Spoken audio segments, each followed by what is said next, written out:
पहले हमारी यात्रा का जो क्रम है वो पूरा हो जाए। यहाँ का जो दर्शनीय स्थान थे वो हमने देख लिया। अब विश्राम करो आराम से। आज कल का दिन हमारे पास विश्राम का दिन है।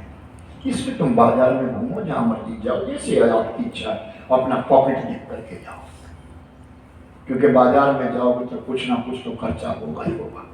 अपना पॉकेट देख करके जाओ। ये भी सोचना भी कदम लंबे हैं, जाना दूर है, सामान ऐसा खरीदना कि उठा सको।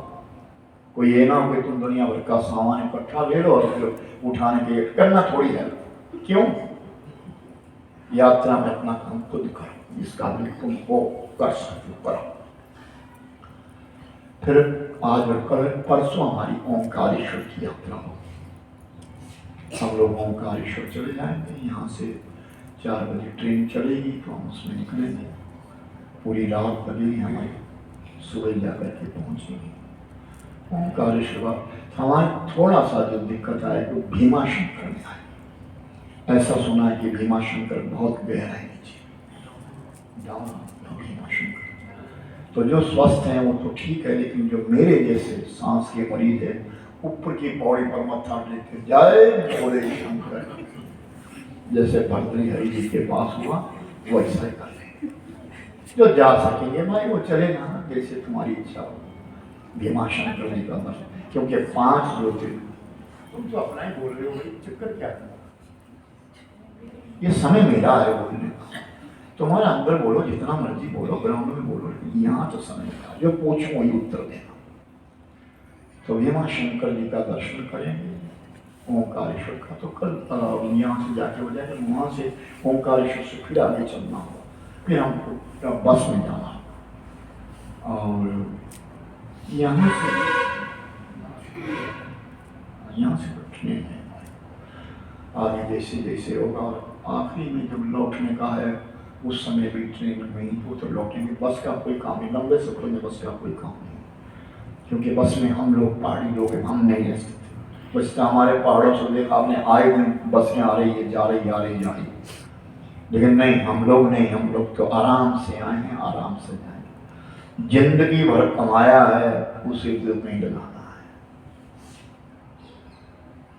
इकट्ठा करते रहे करते रहे करते रहे और कुछ कर रहे हैं, इसको अपने जीवन को सेलिब्रेट तो करो, इसको देखो तो सही, अपनाओ तो सही, क्या होना चाहिए। संग्रह करके क्या करेंगे? छोड़ जाएंगे? क्यों छोड़ जाएंगे भाई? कमाया है और बच्चों को पाल पोस करके बड़ा कर दिया, अच्छा है। अपने अपने सब कमाओ खाओ। और हमारी जिंदगी में एक मुकंदी जी हैं, ये अपने चंडीगढ़ से हैं, कथा प्रवक्ता है मुकंदी। तो वो मेरे मित्र हैं, 80 साल की आयु है उनकी, मित्र मानते हैं मुझे। अच्छा प्रवक्ता है और कई पुस्तकें भी लिखी उन्होंने, मुकंदी लाल की। जात के वो खत्री है, कथा करते हैं। तो एक समय हरिद्वार में कथा थी उनकी, कोई था मेरे साथ हरिद्वार में, हाँ सल्ला थी और डॉक्टर नेगी थी, 3-4 संतोष थी, कई थी। तो हम लोग वो मेरे को मिल गए, मैंने कहा बोल कथा लगाई मैंने, चले गए वहाँ। तो समय वो सुबह का नाश्ता करके बिस्किट खा रहे थे, चाय वाय पी रहे थे। बोलो आप ठीक हुए? मैंने हम करके आए। तो हम कथा में बैठे, कथा जब समाप्त हुई तो मैंने पूछा ये लोग जो आपके साथ ये कौन है? उन्होंने कहा ये अपनी जिंदगी से निवृत्त है, ये बोनस की जिंदगी जी रहे हैं। इनके बच्चे बड़े हो गए हैं, उन्होंने कारोबार संभाल लिए हैं, पर ये मुक्त है और मैं भी मुक्त हूं, हम किनारे। हम जा करके कथा करते, जहां मन करता है वहीं कथा करते हैं, सत्संग करते हैं, तीर्थों की यात्राएं करते हैं। ऐसा घर वालों को बोल दिया कि जो हमारे पास है वो हमारा, अब जो तुम्हारे पास है तुम्हारा। बाकी तुम्हारी अगर मन में इच्छा हो सेवा की तो जो तुमसे बन सके वो हमको देते हैं, क्योंकि हमने भी तुम्हारे लिए कुछ किया है। और बात बहुत सही है। जिन बच्चों को हमने कोई कर्जा थोड़ा खा रखा था, पाल पोस कर उनको बड़ा किया है, पढ़ाया है, लिखाया है, अच्छे बनाए, और उनका भी तो कोई फर्ज है हमारे प्रति। जैसे हमें अपने माता पिता के प्रति हमारा फर्ज है, वैसे उनका भी तो हमारे प्रति कोई फर्ज है। लेकिन एक बंधन है हमारे यहाँ, मेरा पोता, मेरा प्रपोता, ये मेरा नाना, मेरी नानी, बस उस उलझन में उलझा हुआ इंसान और अपना समय बर्बाद कर रहा है। ये समय बारंबार नहीं आएगा। हमारे लिए ये समय अवसर जो बहुत सुहावना है, बहुत अच्छा है। आनंद से देखो, कल विक्रमादित्य लिखा और सिंहासन सबने देखा, उन पुत्रियों को देखा, कैसे राजा होंगे जो इतना निर्णय लेते थे कि कोई दूध पानी जैसे विलग हो जाता है उस प्रकार का न्याय करते थे। उनकी सभा के जो नवरत्न थे, न्याय तो वही देते थे, वो तो केवल सुनाते थे विक्रमादित्य। कितने गुणी होंगे वो। कालिदास जैसे महापुरुष बैठे, शंकु जैसे महापुरुष बैठे, उन्होंने कितना अच्छा क्रम बनाया होगा। और इस नगरी का तो बिलक बात है मेरे भाई, ये उज्जैन तपोस्थली है, बहुत तपोस्थली है। कहते हैं कि भर्तृहरि, जिन भर्तृहरि ने त्याग कर दिया, सर्वस्व त्याग कर दिया था, उनको बचपन में कोई गुरु मिल गए थे। तो जब बचपन में उन्हें गुरु मिले तो वो अपने गुरु महाराज के पास बैठे थे। तो गुरु महाराज से पूछा, आप बताइए मेरे लिए कोई रास्ता दीजिए। उन्होंने कहा, आप शासक हैं और शासक की जिंदगी कैसी होनी चाहिए कि सबसे बड़ी बात तो है कि पहले तो दुर्ग में रहना चाहिए। और उन बातों का प्रभाव उन पर कैसा पड़ा कि विरक्त हो गए। ये नहीं कि पिंगला को देख करके विरक्त हुए, नहीं, पिंगला को देख करके उनके मन में गिलानी आई थी, लेकिन उपदेश तो गुरु का था। गुरु ने कहा था कि दुर्ग में रहना जिंदगी में, यानी किले के अंदर रहना तो अपनी जिंदगी भर। वो किला क्या है? वो है मर्यादा का किला, कि हर इंसान को अपनी मर्यादा में रहना चाहिए। मेरे अंदर क्षमता है 1000 रुपए की, भगवान ने मेरी झोली में 5000 दे दिया, तो मुझसे 5000 देख करके उछलू ना, उछाल ना लू, मेरे अंदर अभिमान ना आए। निकालो अपनी अपनी माला, कर रहे हो सब, हाँ करो करो, मेरे बोलने से नहीं, जितनी देर में मैं समझा मूल मंत्र जो तुम्हारा मंत्र उसको एक माला करको सबको खड़का लो अच्छी तरह से।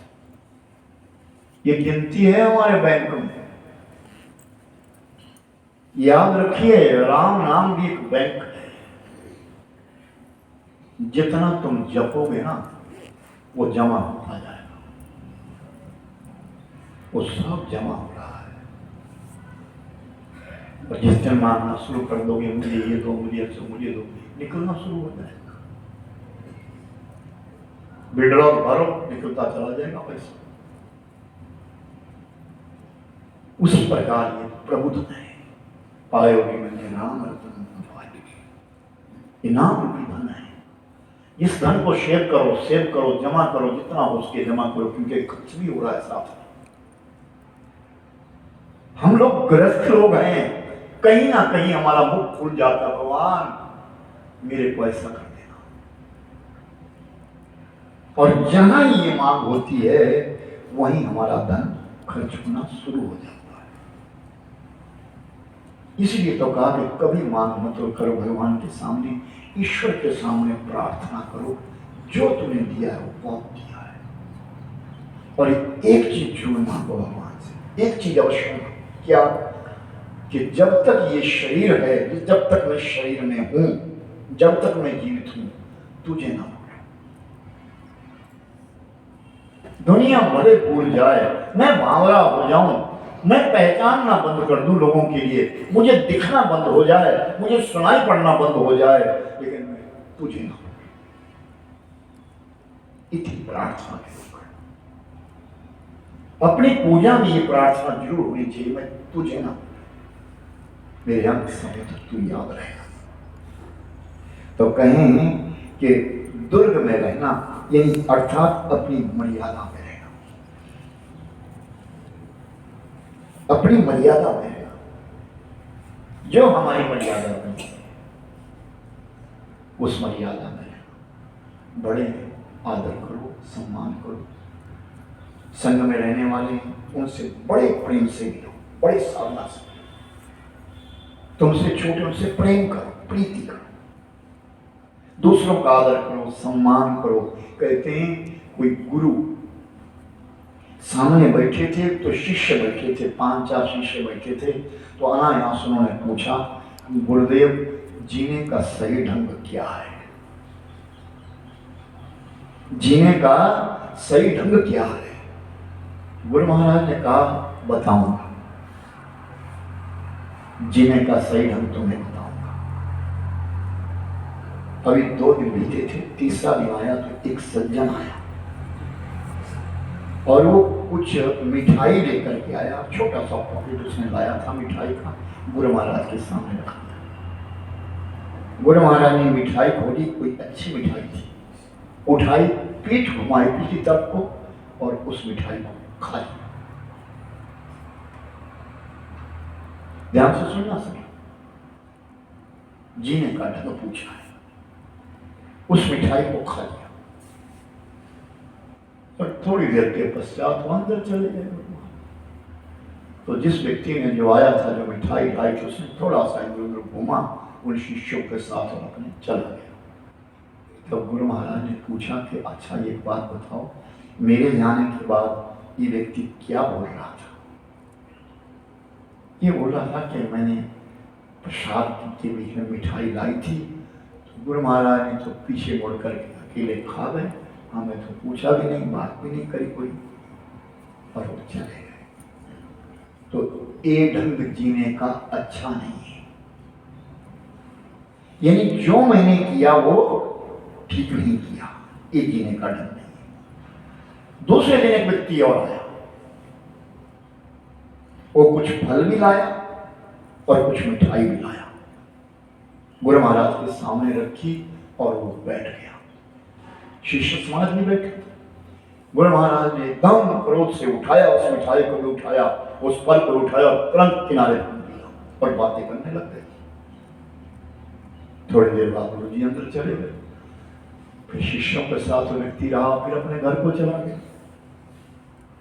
तो फिर वो गुरु महाराज फिर पूछते हैं, आज इस व्यक्ति ने क्या कहा? इसने कहा कि वैसे गुरु जी उपदेश तो बड़े हैं, उपदेश तो बड़ा देते हैं, लेकिन ये व्यवहार इनका अच्छा नहीं। तो कहा ये भी जीने का ढंग नहीं है। जो मैंने आज किया ये मैं तुम्हें बताऊं कि ये भी जीने का ढंग अच्छा नहीं है। कुछ दिनों के पश्चात एक सज्जन और आया और वो मिठाई का पॉकेट लेकर के आया, गुरु महाराज के सामने रखी। गुरु महाराज ने मिठाई देखी, तुलसी का दल डाला, प्रेम से परमात्मा को प्रार्थना करी, नमन किया, कुछ मिठाई अपने आप खाई, बाकी मिठाई शिष्यों का सबको बांटा और फिर भजन हुआ, कीर्तन हुआ, वार्तालाप हुआ। जब वो व्यक्ति चला गया तो शिष्यों से कहता है, हमारे गुरु की तो बात ही क्या कहें, प्रेम देते हैं और प्रेम देते हैं। तो कहा ये ढंग जीने का सही है, प्रेम दो और प्रेम लो। हमारे जीने का तरीका अच्छा होना चाहिए, हमारा व्यवहार अच्छा होना चाहिए। बिमला सोई तो अच्छा, 2 बिमला इकट्ठी बैठी है, क्या बात है, 2 बिमला। भाई एक बात है, बिमला सेवादार तो बहुत है, बिलासपुर वाले, कानपुर वाले खूब सेवादार है, हाथ की सेवा तो बहुत है बेचारी इसकी। और देखो हाथ पूरा नहीं फिर भी देखो इसकी सेवा देखो। मैंने तो काशी में जब देखा था इसको, वो फिर भी मुझे बड़ा लगा के देखो। और यहाँ काम से तो ईश्वर है हमारे, वो बहुत अच्छी बात। ईश्वर है कहाँ? वो पीछे बैठे सेवादार है यहाँ सब, यहाँ कोई पीछे हटता नहीं। वो खाना है, मेरे को बोले कि जी कोई आज रोटी की दुकान नहीं, कि बोलो ना तुम, कौन नहीं पकाएगा। जैसे बोलेंगे वैसी आवाज देंगे तो तुरंत आ जाएंगे भोजन बनाने के लिए। देखो सेवा धर्म परम गहनो योगी नाम गम्यम, सेवा धर्म परम धर्म है। यहां हम सेवा नहीं करेंगे तो कहां करेंगे। अन्नपूर्णा सदा पूर्णा शंकरई प्राण वल्लभी, ज्ञान वैराग्य सिद्ध्यर्थम भिक्षाम देहि मातरम। माता पार्वती देवी, पिता देवो महेश्वर, बांधवाश भक्त एते बांधवा भक्त एते श्रमवाप्य। जो भगवान शिव को मानने वाले, जो परमात्मा को मानने वाले, जो राम को मानने वाले, जो कृष्ण को मानने वाले हैं, वही तो मेरे भाई बंधु है। असली मां तो पार्वती मैया है, असली पिता तो भगवान शिव है। बाकी दुनिया का संबंध तो लेने देने का है। और जो लोगों की सेवा कर देता है वो एक अपने लिए पुण्य अर्जित करता है। कर सेवा बहुत बड़ी सेवा है। पैसे की सेवा तो हर कर कोई कर लेगा, जिसके पास पैसा वाला मन आएगा बांट देगा। एक हाथ की सेवा करना कठिन है। सिर धर जाऊं उचित असमोरा, सिर धर जाऊं उचित असमोरा। ओ सिर धर जाऊं उचित असमोरा, सिर धर जाऊं उचित असमोरा।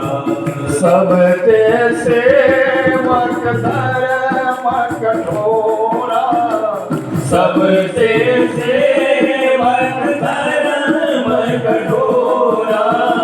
श्री राम जय राम जय जय राम, श्री राम जय राम जय जय राम।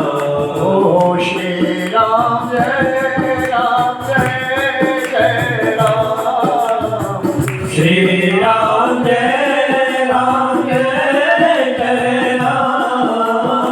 सिर धर जाऊं उचित असमोरा, सिर धर जाऊं उचित असमोरा। ये भरत जी ने कहा था, रामायण के अंदर कहा था कि सिर धर जाऊं उचित असमोरा, सबके सेवक धर्म कठोरा। सेवा करना सबसे बड़ा कठोर धर्म है। जहां से मेरे प्रभु राम पैदल गए वहां से मुझे सिर के बल जाना चाहिए। मैं सेवक हूं, वो परमात्मा है। जो गुरु ने किया वो तुम मत करो, जो गुरु ने कहा वो तुम करो। जो गुरु ने किया वो तुम मत करो। ना जाने किस प्रकार से कर रहे, क्यों कर रहे हैं, लेकिन जो गुरु ने कहा उसे तुम जरूर करो, उस चीज को जरूर अपनाओ। कहते ना हमने गुरु सेवा करनी है। गुरु सेवा है क्या? गुरु सेवा वो है कि जो गुरु ने वाणी कही है, शब्द कहे हैं, उसका आचरण करना, वो गुरु सेवा है। अब तुम टांगे दबाएं, पांव धोएं, कपड़े धोएं, वो सेवा नहीं है। वो कोई बड़ी सेवा नहीं है। वो तो तुम संग में चले हुए किसी की भी कर सकते हो। गुरु जो कहता है उसका अगर आचरण करते हो वो गुरु सेवा है।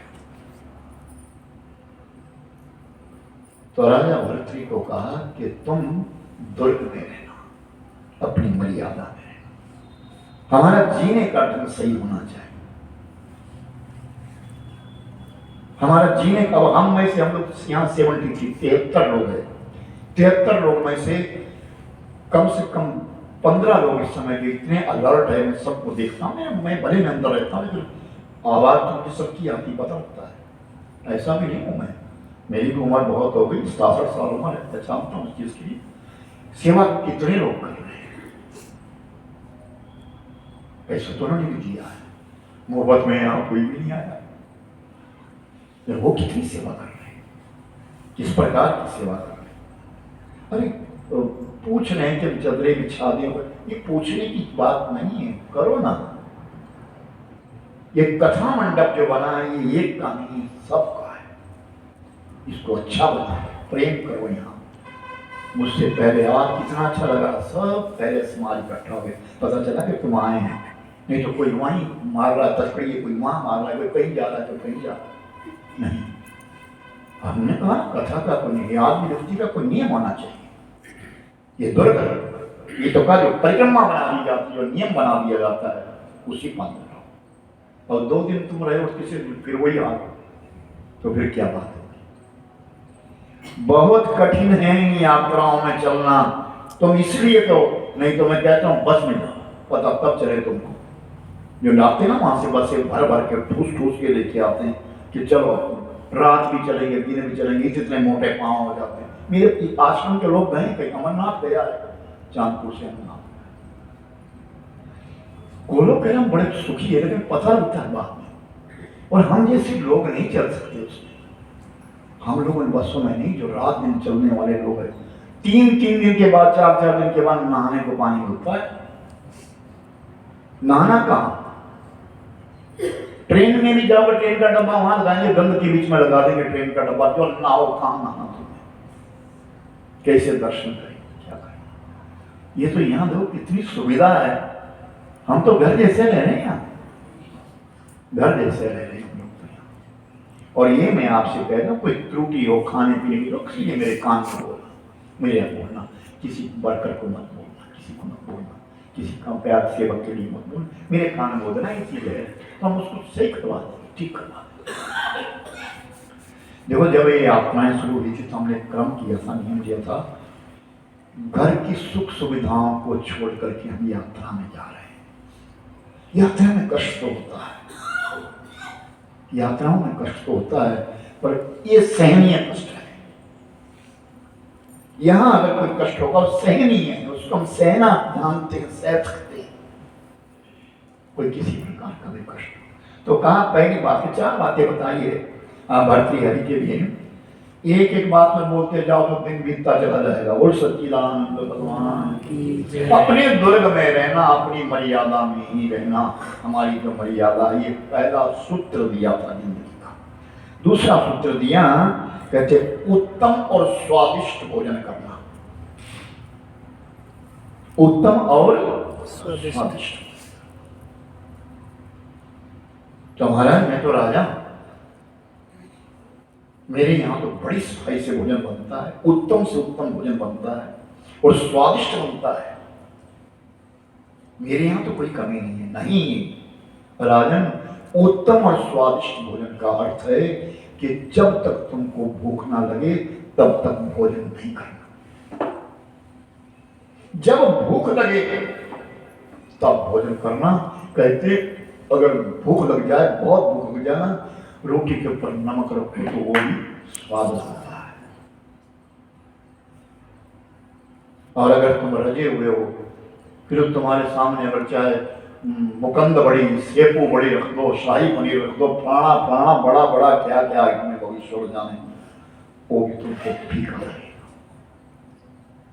और अगर भूख है तो नमक रखो, अरे वाह, कहते कहेंगे तृप्ति हो जाएगी।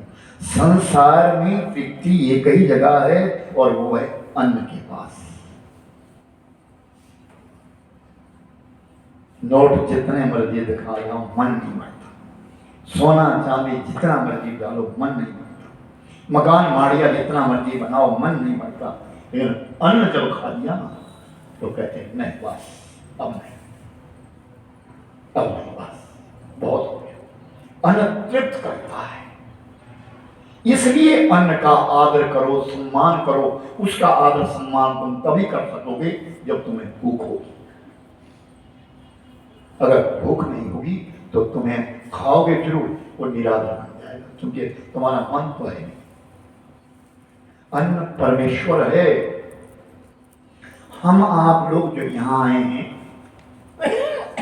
हम उसी के बेटे तुमने जाना चाहो, तुमने जाना चाहो तो सेटिंग हो गई, बस सब बात बस। लेकिन भोजन जरूर करना, भोजन करना, भोजन प्रसाद भोजन। और कहेंगे अन्न आप हमारी हम उम्र के लोग हैं या मेरी जो भी मुझसे बड़े हैं उनको तो ज़्यादा पता है, मुझसे कम मुझे कम पता है। हमारे यहाँ जमींदार लोग हैं, गांव के लोग रहने वाले, फसल आने के पश्चात फसल उठाकर के अंदर जब ले जाते थे तो कुछ दाने नीचे गिर गए, चाहे वो कणक के, चाहे वो मक्की के, चाहे धान का, कुछ भी, तुरंत बुजुर्ग उठाते, हाथ माथे से बांधते और जेब में डाल देते, घर में जाते तो उसको भंडार में डाल देते। ये ग्रंथ। आज तुम लिफाफे में खाना लाते हो, लिफाफे में भोजन लाते हो, आधा छिड़क के डिब्बे में डालते हो और कुछ बच गया तो सीधा डस्टबिन में जाता है। तुम्हारे घरों में भोजन बनता है, सब खाते नहीं है, आधा बच जाता है वो डस्टबिन में जाता है। वो निरादर है उनका।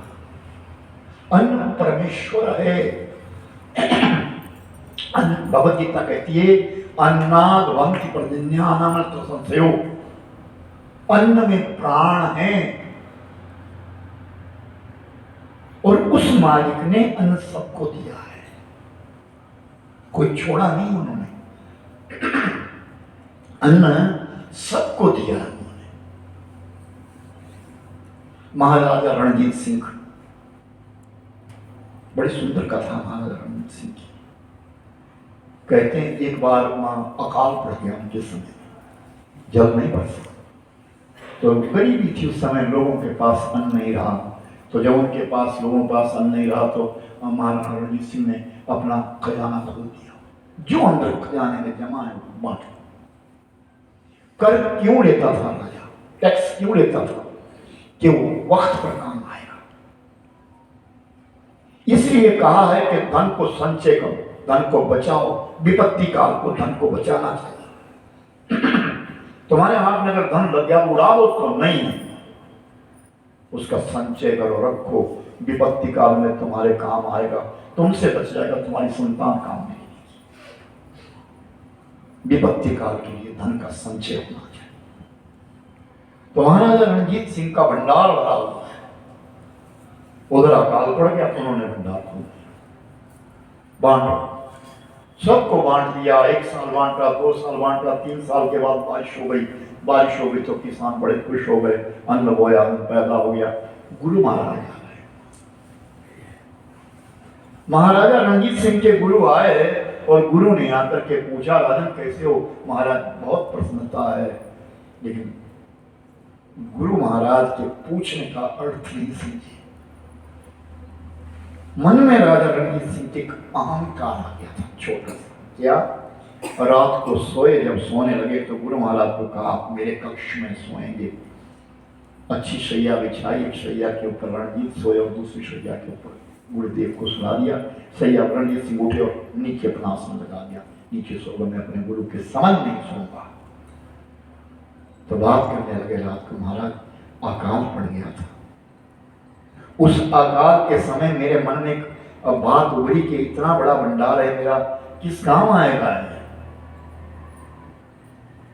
मैंने उस भंडार को खोल दिया और जैसे मैंने वो भंडार को खोला तो लोग आए, गरीब आए, सब लोग आए, जिनके पास हमने सबको दे दिया, सबको मैंने तृप्त कर दिया। महाराज, गुरु महाराज ने कहा अहंकार हो गया,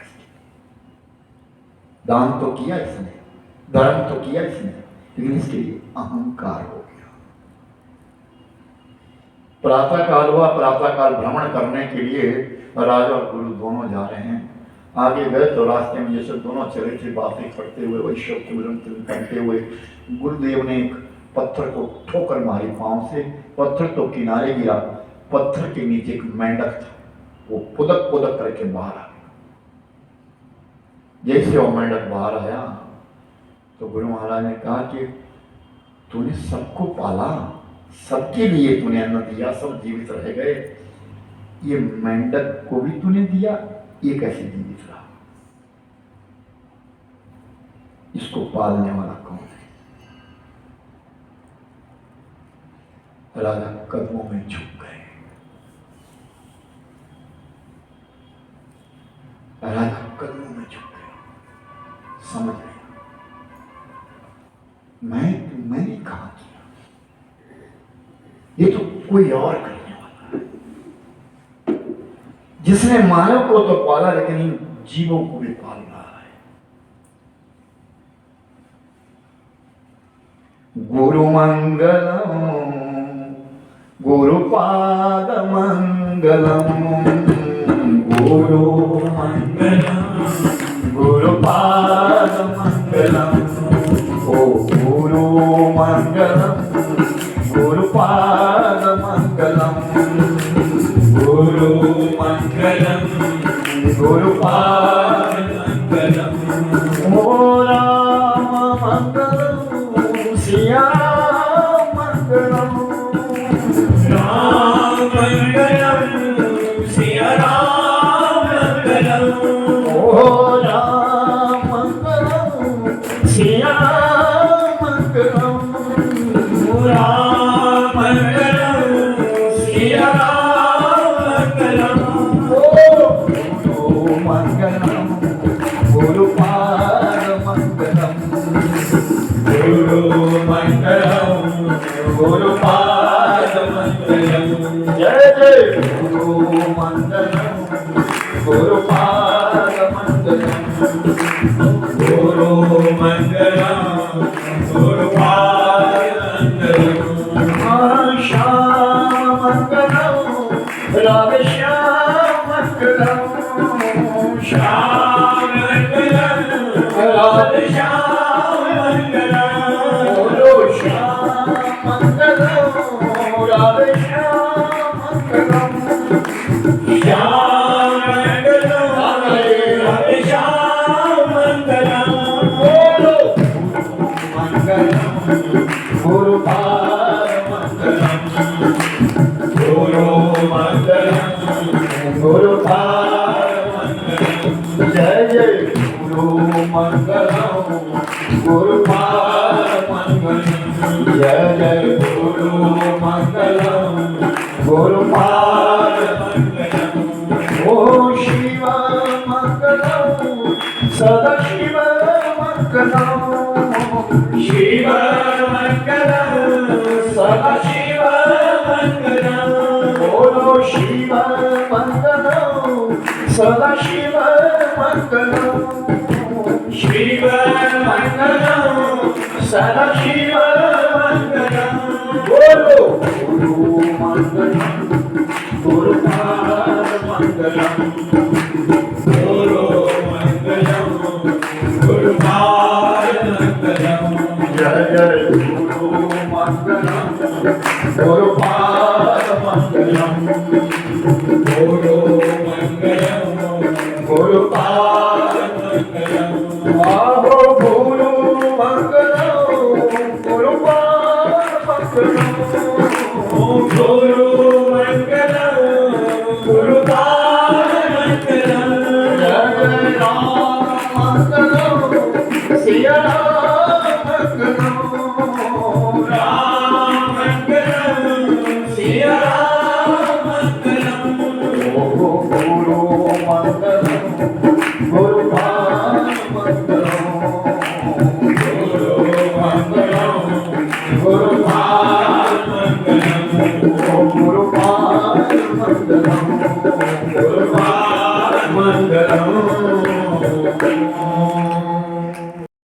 प्रातः काल उठे और अपने गुरुदेव को प्रणाम किया, नमन किया, गुरु महाराज के मस्तक में तिलक किया और गुरुदेव ने वही तिलक लेकर के अपने यजमान अपने शिष्य रणजीत सिंह के माथे में लगा दिया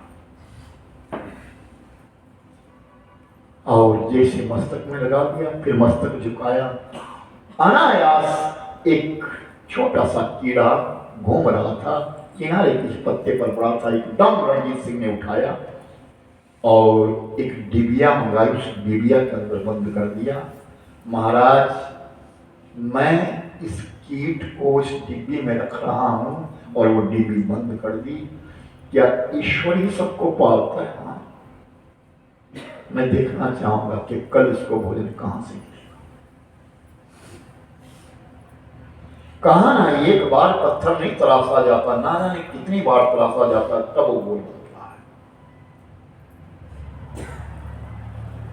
शालिग्राम पत्थर है मेरे भाई बहन, वो पानी की बौछारों से टपक टपक करके ठान ठान करके जब ठोकरे मारी आपकी पत्थर, पानी जब ठोकर मारता तब वो गोल बनता है, तब वो चिकना बनता है।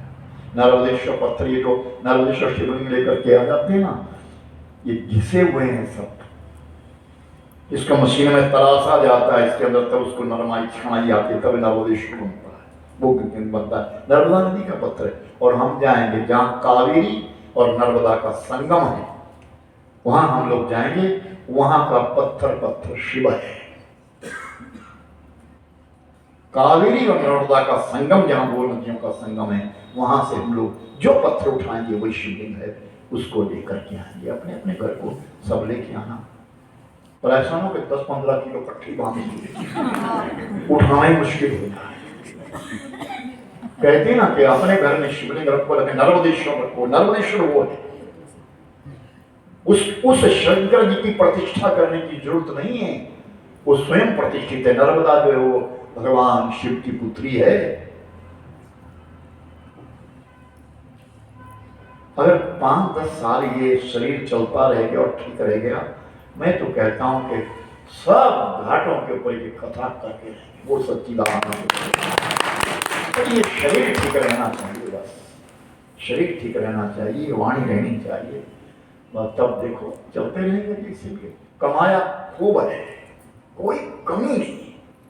उस मालिक ने इतना दिया है जितनी हमारी औकात है, इतना दिया, तो वो वहां से हम शिवलिंग लेकर के आए, पत्थर अपने अपने घर के लिए। और वो शिवलिंग है अपना जो तुमने खुद उठाया हुआ, वो संगम का शिवलिंग, उसको कहते हैं नर्मदेश्वर।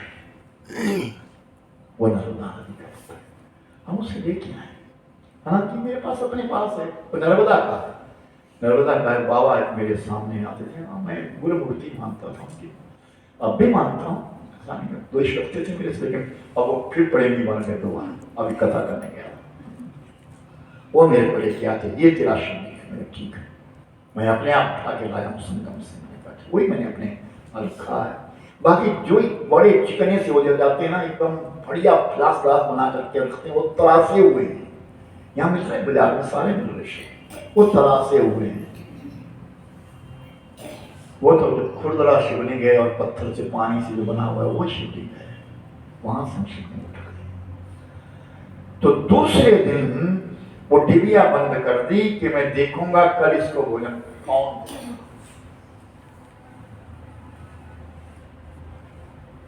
और दूसरे दिन सभा लगी थी, और सभा के बीच में गुरु महाराज को बिठाया गया है, आदरणीय है गुरुदेव। राजा ने उस डिब्बी को खोला तो क्या देखा, कीड़े के पास आधा दाना चावल पड़ा है, और वो कीड़ा तो जीवित है, आधा चावल का दाना है। और राजा विस्मित हो गया, डिबिया मेरे पास है, मेरे पॉकेट में है, मैंने किसी को दी नहीं, इसके अंदर चावल कहां से आ गया। तो गुरु महाराज हंसने लगे, राजन तेरे मन में अब अनेक प्रश्न होंगे, लेकिन अब तू कह नहीं सकता, पर मैं तुझे सुनाता हूं ये दाना कैसे आया। प्रातः काल मैंने तेरे मस्तक में तिलक किया था, और तिलक करने के पश्चात मैंने कुछ चावल के दाने तेरे तिलक में लगाए थे। अक्षताम चारिष्टमस्तु के जो अक्षत लगाए जाते हैं कि तेरे अंदर जितना आरिष्ट है, यानी जो तेरे ग्रह है वो तुमसे दूर रहे, दुष्ट ग्रह दूर रहे, इसलिए अक्षत लगाता है ब्राह्मण। जिस समय मैंने वो तिलक किया था, जब तू डिबिया बंद करने लगा तो तेरे माथे से अपने आप ही चावल नीचे गिर गया। वो सच्चिदानंद भगवान, वो मालिक कैसे ना कैसे हमको देता है, वो देनहार है, वो हमेशा देता है। दाता एक राम, भिखारी सारी दुनिया, राम एक देवता, पुजारी सारी दुनिया, पुजारी सारी दुनिया, वो दाता एक राम। देने वाला वो है,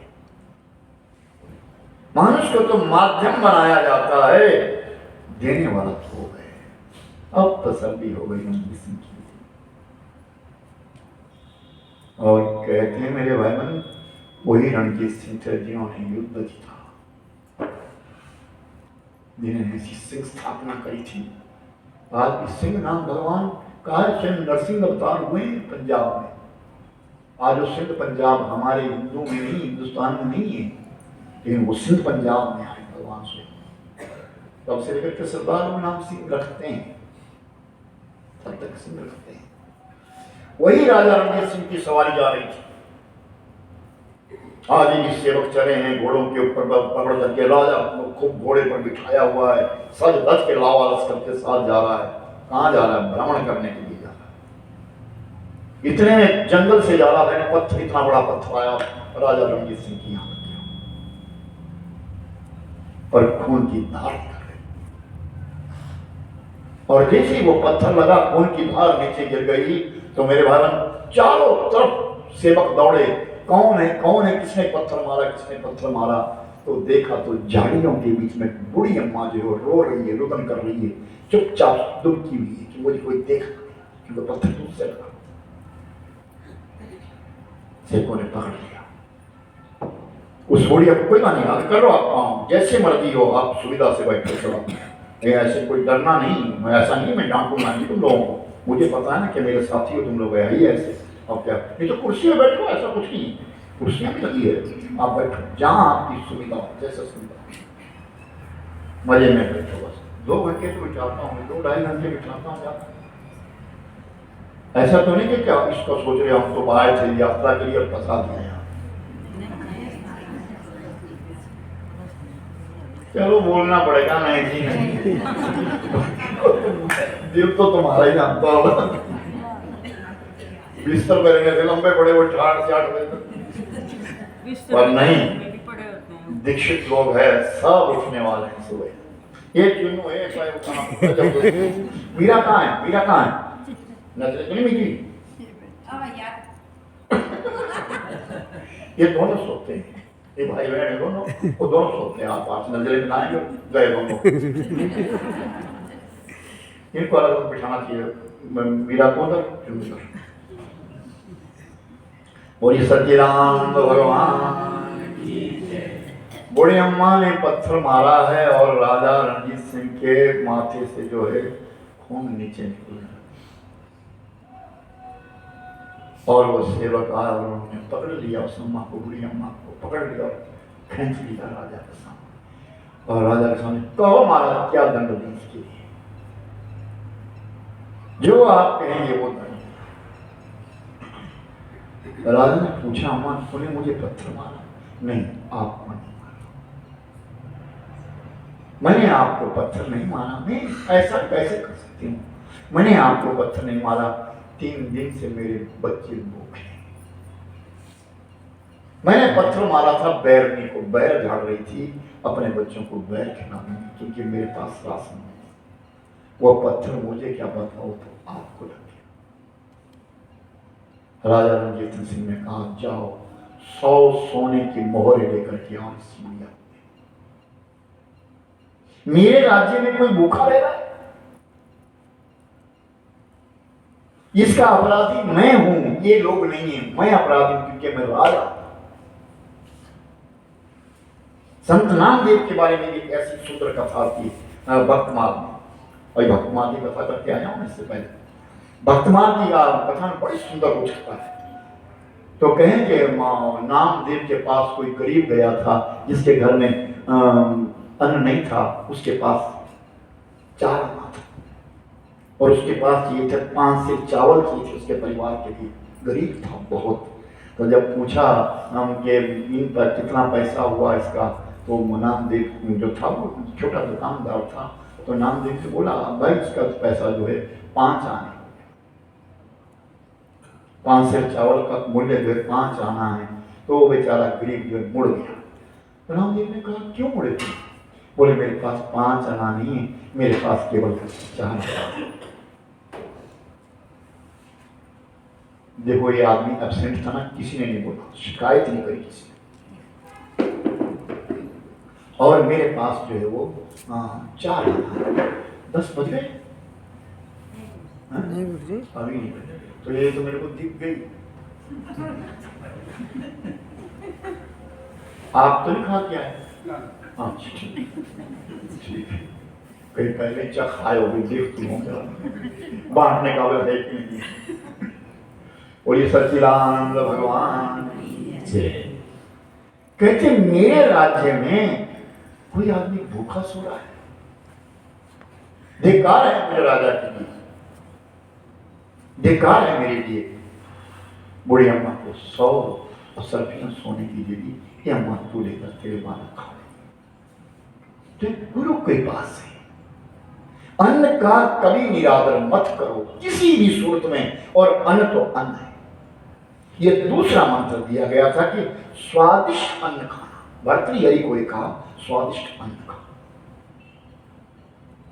यानी जब तुमको भूख लगे तब खाओ। मैंने कहा रोटी के ऊपर नमक रख लो, उसे खा लो, तो वाह तुम समझेंगे अमृत मिल गया। और अगर अमृत दिया जाए, अगर पेट भरा हुआ है, अमृत तुम दे रहे हो तो कुछ नहीं है, हम नहीं खा सकते। तुम्हारा अंदर निरादर हो जाएगा। और अपने घरों में विशेष याद रखिए, अन्न उतना ही बनना चाहिए जितना हम खा सके। अन्न का दुरुपयोग कदापि ना करो। इस जन्म में ठाकुर जी ने हमारे लिए भरपूर अन्न दिया है, कहीं ऐसा ना हो। आज हम उस हिमाचल के निवासी हैं जहां कोरोना काल में प्रत्येक घर में चूल्हा जला। हम उस हिमाचल देवभूमि के लोग हैं, हम सब संपन्न हैं। ऐसा कोई नहीं है जिसके पास कुछ ना, किसी की छत ना हो या चूल्हा ना जलता हो। हम सब संपन्न हैं। और विशेष बात है कि हमारे हिमाचल प्रदेश में कोई भिखारी नहीं। जो मंदिरों के बाहर भिखारी है वो वहां के नहीं, वो यहाँ के हैं। वो यूपी के हैं, बिहार के हैं, वहां के नहीं है।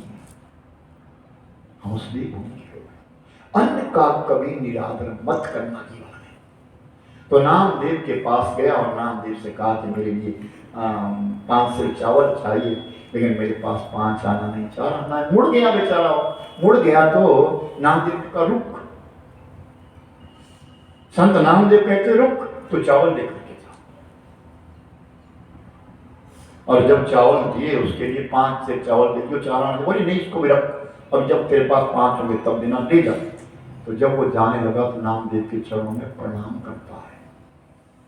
जब नामदेव के चरणों में उसने प्रणाम किया तो नामदेव ने कहा मेरे चरणों में प्रणाम मत कर, उसके चरणों में प्रणाम कर जिसने मेरे अंदर ये बुद्धि दी, जिसने मेरे लिए क्षमता दी कि मैं तुझ गरीब के लिए कुछ दे सकूं। मेरा मन कर उस ठाकुर की कृपा मान जिसने मेरे लिए किया है। हम उस परमात्मा से क्यों ना लें, उस मालिक के शरण में क्यों ना जाए। वो सब मालूम है उसको किसके पास क्या है, किसके पास क्या नहीं। मांगने की हमको आवश्यकता नहीं है। कहते एक बादशाह, मुसलमान है, बादशाह है, वो शिकार खेलने के लिए चला गया। ये भी भगवान कहता है। वो शिकार खेलने के लिए चला गया और जब वो शिकार खेलने गया तो बहुत सारे जीवों को मारा उसने, लेकिन जो उसके साथ सैनिक थे वो बिछड़ गए। वो सैनिक इधर उधर भागे और वो अकेला रह गया बादशाह। तो कोई किसान था, गरीब किसान, वो नहीं जानता क्या है बादशाह कौन होता है कौन नहीं होता, उसे कोई पता नहीं। बस दूर रहता है, जंगल के किनारे रहता है। हरिओम। वो जंगल के किनारे रहता है।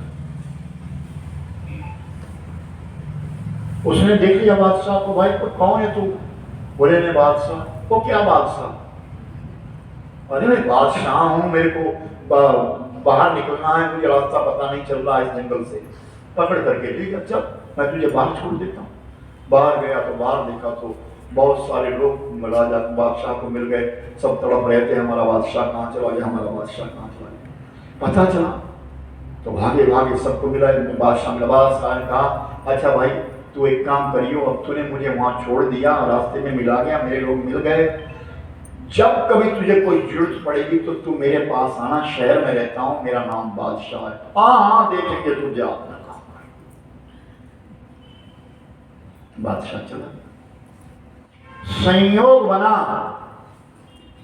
कोई 5 साल के पश्चात ऐसा संयोग बना, फिर अकाल पड़ा। उस समय अकाल उपस्थित है। वो स्थिति ऐसी थी, अकाल पड़ता था। जब अकाल पड़ा, खाने को कुछ नहीं मिला, तो उस किसान, उस बेचारे, उस गरीब के मन में आया कि कोई बादशाह आया था, उसने कहा था कि जब कोई मुसीबत आएगी तो तू मेरे पास आइए, तो क्यों ना मैं उसके पास जाया। उड़ा और चला गया। शायद 50 मील होगा, दूर होगा, क्या पता कहाँ होगा, कितना होगा, चला गया। शायद पूछने लगा बादशाह कहाँ है बादशाह। उसको क्या मालूम, सब लोग कहे तेरा दिमाग से कैसे बात कर रहा है। इतने में बादशाह की सवारी आगे से आ गई। बादशाह भ्रमण करने के लिए निकले हैं, घोड़े के ऊपर बैठे हैं, 2 सेवक इधर चले, 2 सेवक इधर चले हैं, सिपाही साथ में चले हुए, और आगे से जो है किसान, ए बादशाह रुक, मैं वही हूं। बादशाह ने समझ गया कि वही व्यक्ति जिसने मुझे जंगल से बाहर निकाला था। वो नजदीक आया, एकदम खींचा बादशाह ने उसको अपने घोड़े पर बिठा दिया। लोग कहते हैं ये क्या किया आपने महाराज, ये फटे हाथ व्यक्ति, और इसको तो आपको बेअदबी से कह रहा है, इसको बात करने की तमीज नहीं है, और इसको आपने पकड़ा घोड़े पर बिठा दिया। हाँ भाई हाँ, ये इसी योग्य है, क्योंकि इसने मेरी जान बचाई है, इसने मुझे जंगल से बाहर निकाला, पकड़ करके ले गया। और किसान को बहुत बढ़िया बढ़िया खिलाया उस गरीब के लिए। जब उसने सब कुछ खाना पीना किया, रात उसको उसी कमरे के बाहर सुला दिया। मखमल का बिस्तरा बिछा हुआ है, उसके पांव जमीन पर ना पड़े, ऐसा प्रबंध किया गया है। अब वो बेचारा कम मखमल देखा, वो गरीब, वो निर्धन, जो सोया सो सोया, सवेरे उठा ना जाए। लेकिन जब मैं वो हिम्मत करके उठा के सवेरे उठने वाला व्यक्ति कहीं ना कहीं करवा उसको जगाती, तो देखा तो बादशाह धरती पर बैठा है। बादशाह धरती पर बैठा और दोनों हाथ ऊपर उठाए। ओए बादशाह, तू क्या कर रहा है? अरे इबादत। वो क्या होती है? अरे मांग रहा हूं उससे। किससे? जो दुनिया का मालिक है। मांग रहा हूं कि खुशी रहे, मेरा राज्य ठीक रहे, सम्मत रहे। अरे जब तू भी मांगता है तो मैं तेरे से क्यों मांगू? तेरे को कोई देता, मेरे को कोई देता। यानी वो मालिक हमको देने वाला है। राजा भर्तृ को यही दूसरा ज्ञान दे दिया, स्वादिष्ट और उत्तम भोजन करना, कभी भी अन्न का निरादर मत करना। ये दूसरा सूत्र। और तीसरा सूत्र दिया कि फूलों की शैया पर सोना। फूलों की शैया पर रुदन करना, सोना। अब फूलों की सेज सजती, फूलों की सेज पे सोने का तो आनंद बिखर है। राजा महाराजा सोया करते। कहते एक बांदी, बड़ा सुंदर प्रसंग है। एक बांदी आई और बांदी ने, और वो बांदी कहते थे गुलाम,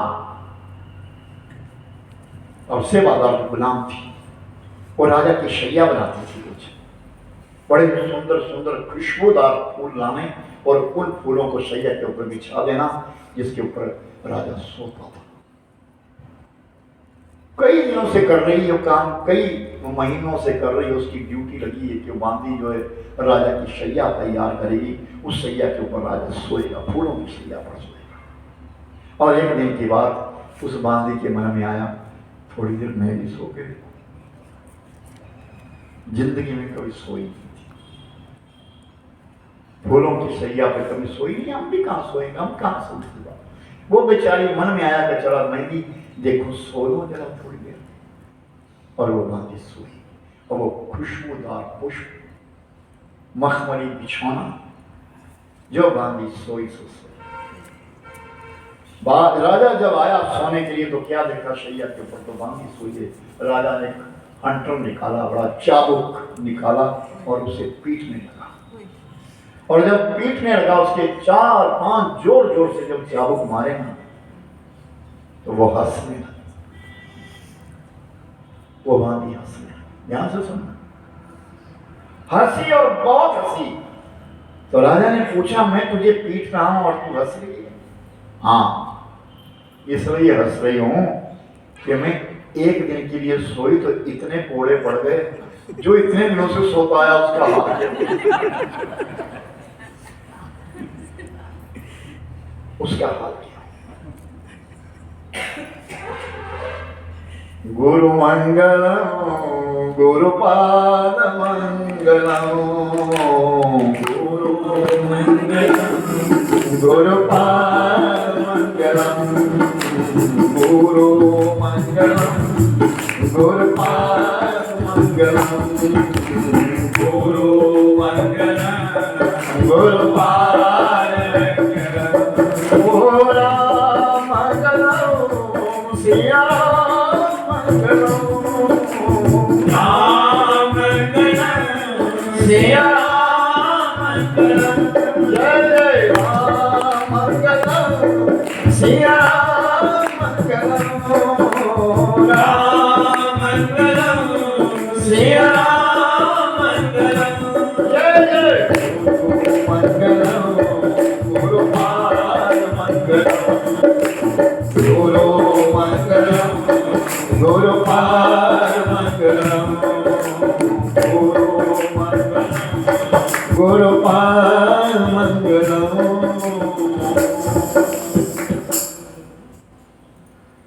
यानी फूलों की शैया पे सोने का अर्थ है कि जब तक तुमको नींद ना लगे तब तक सोना नहीं चाहिए,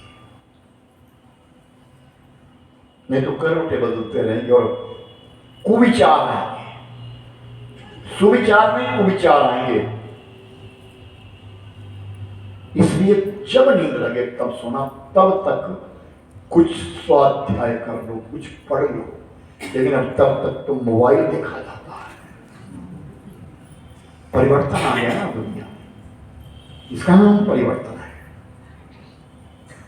नहीं तो अच्छे लोग पहले पुस्तक पढ़ते थे, तब तक कुछ पढ़ो, चलो मोबाइल भी देखो, कोई अच्छी चीज देखो, कोई कथा निकाल दो उसके अंदर, कोई प्रसंग बड़ा उचित निकाल दो, बड़े सुंदर सुंदर प्रसंग भरे होते हैं। तो कहा सोना तब जब नींद गहरी आए, कहते ना कि गहरी नींद आएगी तो समझ लेना फूलों की सैया पर ही सोए हैं। एक साधु थे ना, वो साधु बेचारा भ्रमण कर रहा था, और भ्रमण करता करता उसको ना रात होने को आ गई। अब वो जाए तो जाए कहाँ, शहर के बीच बीच से निकला, कोई अपने घर में ठहराने वाला नहीं है, कोई फक्कड़ है, बिल्कुल फक्कड़ आदमी है, उसकी कोई ना आगे ना कोई पीछे, ना कोई लेना ना कोई देना। तो राजमहलों के बाहर कुछ लोग तंदूर लगाते थे। क्या लगाते थे? तंदूर। उसने एक बोरी बिछाई, लोग तो चले गए अपने घरों को, तंदूर पड़ा हुआ है, तंदूर गर्म था। उसने बोरी बिछाई और बोरी बिछा करके बोरी के ऊपर सो गया, और बढ़िया नींद आई उसको, फकीर है, फकड़ आदमी। रात भर सोया रहा, और सुबह जब जगा तो क्या देखा, अचानक सामने राजा खड़ा है। जानता था राजा, क्योंकि राजा महलों से उतरता है तो और भ्रमण करने के लिए, घूमने के लिए निकल रहा, तो राजा ने देखा, रही इतनी सर्दी पड़ रही है और एक व्यक्ति यहां सोया है। तो पूछा, भाई, तो प्रणाम किया उसने। तो पूछा, राजा ने पूछा, भाई तुमको यहां पड़े थे? बोले हाँ जी। तुमको सर्दी नहीं लगी क्या? अरे बताओ, तुमको कैसी बीती रात तुम्हारी? इस ठंड की मौसम में तुम्हारी रात कैसे बीती? तो उस फकीर ने कहा, कुछ आप जैसी, कुछ आपसे भी अच्छी। कुछ आप जैसी और कुछ आपसे भी अच्छी। तो जब ये बात कही तो राजा ने कहा, मेरे जैसी? ये तू कैसी बात कर रहा है? हाँ। बोले, राजा ने एक बात बताएं, जब नींद आ गई ना, आप मखमल पर सोए थे, जब नींद आएगी तो आपको पता ना मैं कहाँ सोया हूं। उसी प्रकार मैं तंदूर के किनारे पड़ा था बोरी पे, जब नींद आई तो मुझे भी पता नहीं चला, वो तो ही तेरे जैसी। कि नींद जब आई तुम दोनों एक बराबर थे, लेकिन नींद लेने के पश्चात मैं जब जगा तो मुझे दुनिया की चिंता नहीं, तेरे को अपने राज्य की चिंता, इसलिए तेरे से अच्छी।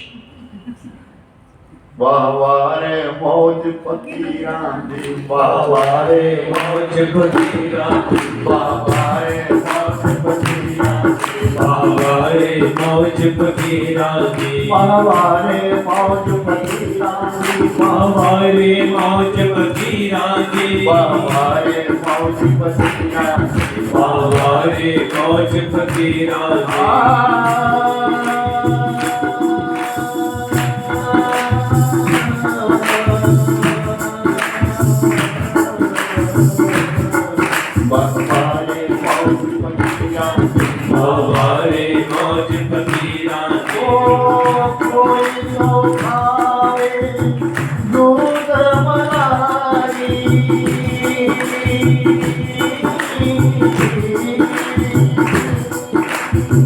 कोई तो खावे दूध मिलाई, लगता सिया बाबा रे मौज फकीरां दी, बाबा रे मौज फकीरां दी, बाबा रे मौज फकीरां दी, बाबा रे मौज फकीरां दी, बाबा रे मौज फकीरां दी, बाबा रे मौज फकीरां दी, बाबा रे मौज फकीरां दी। कोई तो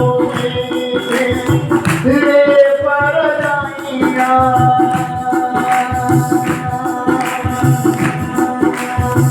कोई तो ले पर जाइया, यहाँ तो गुजरी बाबा रे मौज फकीरां दी, बाबा रे मौज फकीरां दी, बाबा रे मौज फकीरां दी, बाबा रे मौज फकीरां दी, बाबा रे मौज फकीरां दी, बाबा रे मौज फकीरां दी।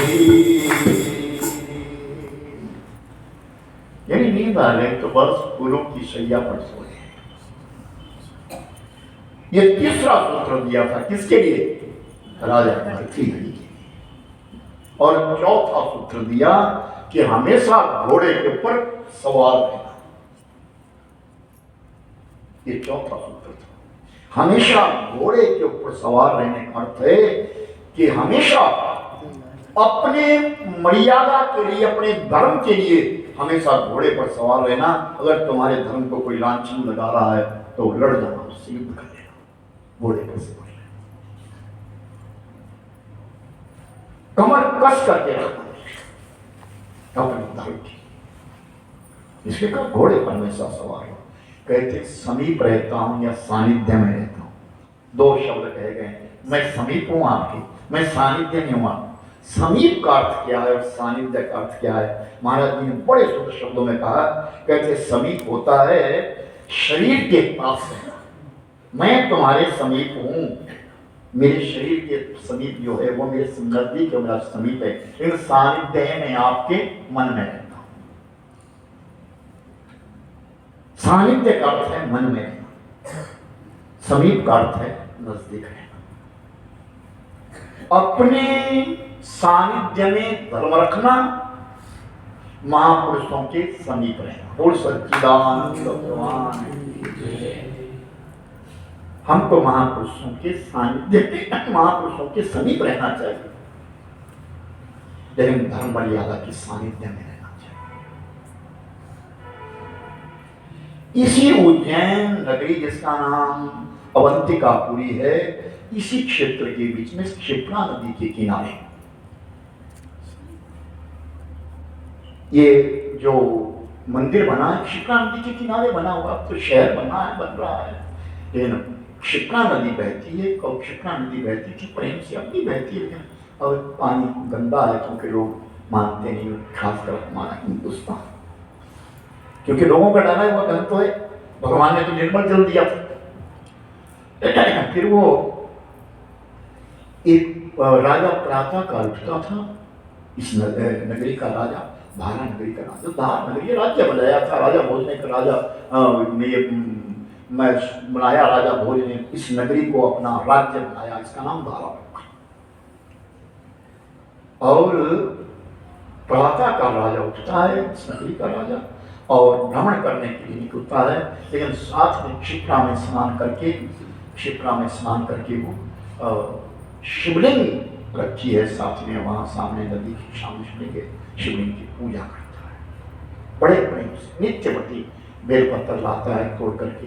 बेलपत्र यहाँ देखे, तुम लोग देखा यहाँ का बेलपत्र आदि वो छोटा भी गोल है, हमारे बेलपत्र तीन है, तीन वाला ही तो हमारे नुकीला होता है, लेकिन यहाँ का जो बेलपत्र वाले से गोल है। बेलफल बड़े लगे और इमली देखी, कल इमली देखी कितनी इमली लगी, मारा नहीं पत्थर से यहाँ भी है, यहाँ पूछ के देखना निकाल, ऐसा ना जावड़ी हो, ध्यान रखना, ऐसा हो जावड़ी हो और ये इमली का पेड़ ध्यान से निकालना, अगर निकालना हो देखना कहीं वो पूछना है तो भाई एक फली निकाल के दो, देखे तो सही। मैं तो सोचता था कि सांबर बनाया जाए बढ़िया, इमली उसी में तो काम आती है, ये जीभ बड़ी चाटदार है। सांबर बनाया जाए बढ़िया, मिर्चे ज्यादा डाल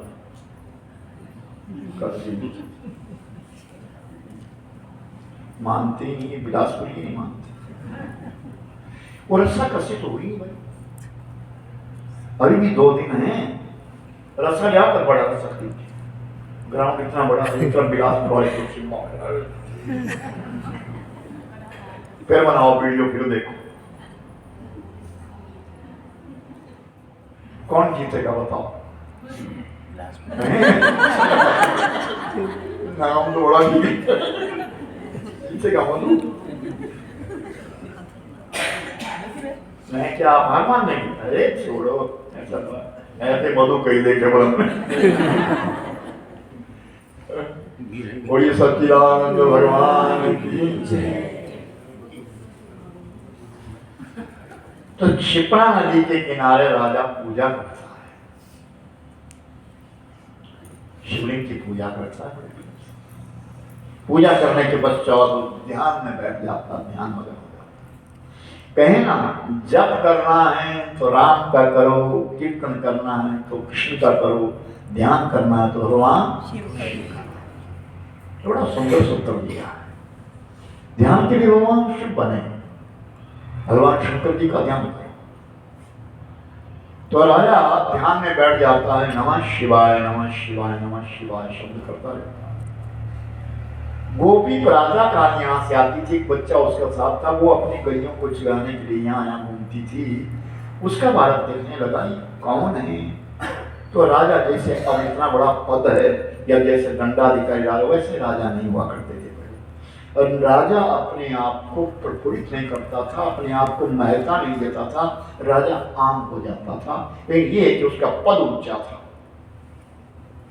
बाकी राजा अपने प्रयास से बहुत प्रेम करता था। ऐसा न कोई प्रजा राजा से मिल ना सके, नहीं, राजा से सब मिल जाते थे, अपना दुखड़ा सीधा जाकर के राजा को बता देते थे, राजा सुनता था। तो वो गोपी अपनी गलियों को चुरा रही थी, साथ में बेटा था, बेटा बैठ गया, बेटा ने देखा नहीं क्या कर रहा है। अब बालक जिस चीज को देखता है उसी को करने की चेष्टा करता है। और सदा सोरी है, सोरी सदा तो हाँ, झूठ बोलेगी तो फंसे आगे ना नहीं, हाँ सोना मुद्रा क्या है, आंखें बंद नहीं करो वही, अभी अभी मैंने गाया ही है, इसलिए जल्दी आंखें बंद कैसे कर दो, मैं उसको थोड़ी देर अभी तो कथा शुरू हुई। आज तो छुट्टी है, आज खुला बसो, जैसे बाड़े से कर दिया जब पंजाब जहां मर्जी घूमती, वैसे आज तुम सब बाहर जाएंगे अपनी मर्जी से, स्वेच्छा से, जहां तुम्हारा मन करता है वहां। आज कोई बंधन नहीं है, ये पास लटका करके रखना, अपना भूल जाए तो तुरंत फोन करना कहाँ है। और ऐसे अरे गरे आदमी साथ मत घूमना, कहीं अपने आदमी देखना, हम पहाड़ी लोग अपने पहाड़ी को सब जहाँ मर्जी जाओ, अपने और तुम लोग बाजार में कुछ लेना चाहो तो इतना ही लेना जितना उठा सके। ऐसा मत कहना कि चल भाई अब तो सारा लगा, क्यों लगा सारा, अपना सामान उठाना। गोपी के उस बालक ने, उस गोप ने देखा और घर चला गया। घर जाकर के उसने क्या किया, पत्थर लाया और पत्थर सामने रख दिया। उस पत्थर के ऊपर पानी रखा, पानी चढ़ाया और फिर जो सामने उसको पत्ते दिखे, वो क्या जाने बेल पत्र क्या, जो पत्ते दिखे झाड़ियों से, बूटे थे, फूल फाल जो थे, वो सब उसके ऊपर रख दिया, बैठ गया। उधर भोजन तैयार हो गया। माँ आवाज दे रही अपने बालक के लिए, यहाँ भोजन कर। एक बार बोला, दो बार बोला, तीन बार बोला, बालक नहीं आया। वो तो ध्यान में मगन। बाहर आई तो देखा कि उसने तो पत्थर का शिवलिंग बनाया है, उसके ऊपर फूल फाल चढ़ा करके तो राजा की तरह बैठे। उसके लिए गुस्सा आया, उसने एकदम शिवलिंग उठाई और तड़ाक करके नीचे फेंक दी। अब जैसे वो पत्थर फेंका हुआ, वो पत्थर टूट गया, बिखर बिखर करके जहां जहां वो गिरा वहां सब सोना ही सोना हो गया। वो सच्चिदानंद भगवान। और ये चर्चा तुरंत इस नगरी में फैल गई, ये क्या, ये क्या। और जब राजा तक पता चला तो राजा विस्मित हो गया। तो राजा उसी रात्रि में सपना आया, मैं महाकाल, मेरा वास यही होना चाहिए। तो राजा ने कहा उनके लिए स्थापना करी, महाकाल की स्थापना करी, मंदिर बनाया। और यहाँ पर नहीं होता। तब रात्रि में फिर सपना आया, मैं भस्म आरती करने वाला हूँ। तो चिता की भस्म लाई जाए और चिता की भस्म से स्नान किया जाए। और फिर ये क्रम बन गया, दुनिया को पता लग गया। और ये ज्योतिर्लिंग के रूप में, इसको ज्योतिर्लिंग कहा गया कि ये ज्योतिर्लिंग है। 12 ज्योतिर्लिंग के बीच में महाकाल है। उज्जैन्या महाकाल, उज्जैन नगरी के बीच में, अवंतिकापुरी के बीच में महाकाल की उत्पत्ति कही गई। दुनिया अपने बहुत सारे टुकड़े धोने के लिए यहाँ आती है, इस महाकाल का दर्शन करती है। और अब चिता की भस्म से नहीं होता स्नान।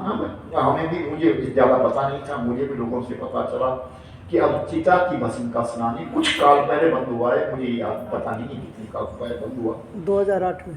2008 में, हाँ, ये मुझे नहीं कोई 2008 में बंद हुआ है। उसके बाद ये उपलोक की भस्म, जिसको हमारे गोइटू कहते हैं, उपलोक की भस्म, उसकी कुछ और औषधियों को जला करके भस्म बनाई जाती है और उस भस्म से जो है स्नान करवाया जाता है। जब चिता की भस्म का, फिर मैंने नेट पर सर्च किया, जब चिता की भस्म से स्नान किया जाता था तो कहा था स्त्रियों को उस भस्म आरती को देखने के लिए मना थी। और बात में सत्यता है। मुर्दों की भस्म ला करके वो, और अगर मुर्दा ना जला हो उस दिन तो कहते घास जला करके रख दिया जाता था, उसी की भस्म जलाई। भस्म आरती होती जो है। अब जो दूसरी भस्म आरती तो उसको सब देखते हैं। उसका समय प्रातः काल 4 बजे 4 बजे भस्म आरती होती है। महाकाल है, कालों के काल महाकाल, यानी मृत्यु को रोकने वाले हैं और मृत्यु दंड देने वाले हैं। ऐसे महाकाल की इस नगरी में आए हैं लोग। फिर ये राजा की यहाँ स्थापना हुई तो कहें जब जब भी यहाँ राजा के ऊपर कोई भी आक्रमण हुआ तो जो युद्ध करने के लिए राजा आया उसको रात को महाकाल के दर्शन होते। इस पूरी नगरी के चारों ओर महाकाल घूमता है। और इसलिए कहते हैं, अब यहाँ की यहाँ कथनी एक कही है कि कोई भी राजा यहाँ रात को नहीं रह सकता। कोई भी राजा रहा, हमारा प्रधानमंत्री राजा है, वो भी रात को यहाँ नहीं रह सकता। इस नगरी का शान है। और हम लोग यहाँ आइए, हमारा बड़ा सौभाग्य है, बहुत बड़ी सौभाग्य है हमारा मेरे भाई बहन कि हम ये 12 ज्योतिर्लिंग के बीच में इस बार हमारा ये ज्योतिर्लिंग ये पूरा हुआ है उस प्रभु की कृपा से, उस परम पिता परमात्मा की कृपा से, जिस मालिक ने हम पर ये कृपा करी, हमें यहाँ पहुंचाया।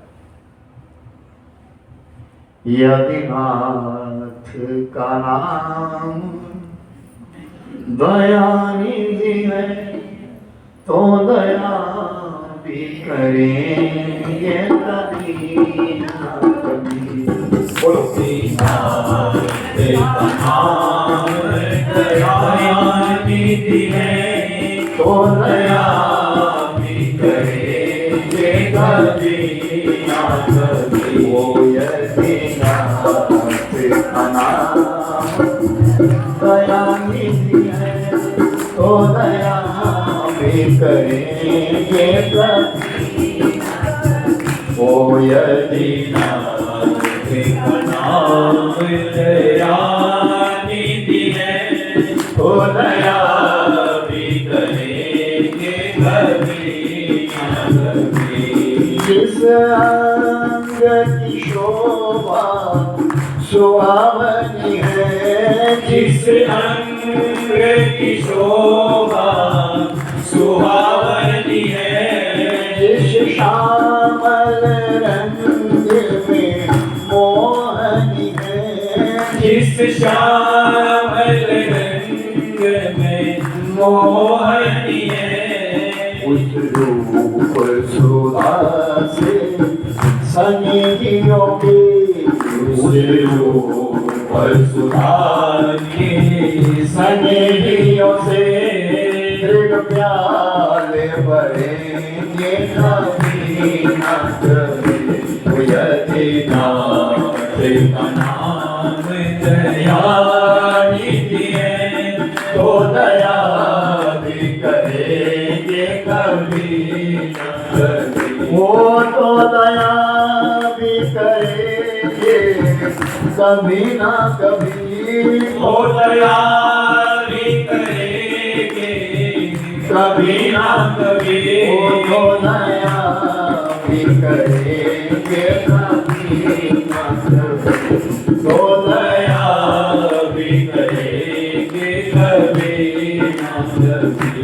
यहाँ गीत निषाद का आदर है, जहाँ गीत निषाद का आदर है, यहाँ प्यार आजा मिल कादर में, जहाँ याद अजामिल कागर है।